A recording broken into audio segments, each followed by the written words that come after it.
The Fujifilm X-T5 is awesome, but I have 4 accessories for you today that'll make it even better, starting with these shutter buttons. For $5, you get 3. They come in 3 different colors depending on your body design, and the red one kind of adds like a pro look. You simply screw it into the top shutter button and you have a really handy trigger. Just makes it easier to know that you got the shot, especially when you're shooting quickly. Next is this charging station from Wasabi Power. I have a bunch of batteries from them. They're super reliable, and it makes up for the fact that the X-T5 doesn't come with a dedicated charger.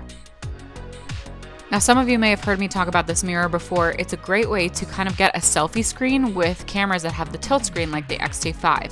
You essentially just screw it on top of the hot shoe mount, make sure that your screen is flipped outward, and then it will be reflecting back to you so you can see yourself while you're shooting yourself, or if you're shooting somebody else who wants to see themselves.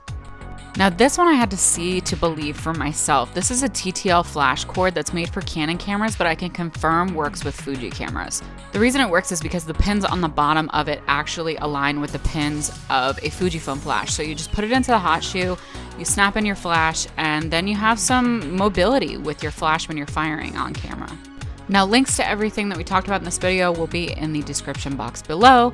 Let me know what your favorite accessories are. Thank you so much for watching, and I will talk to you soon.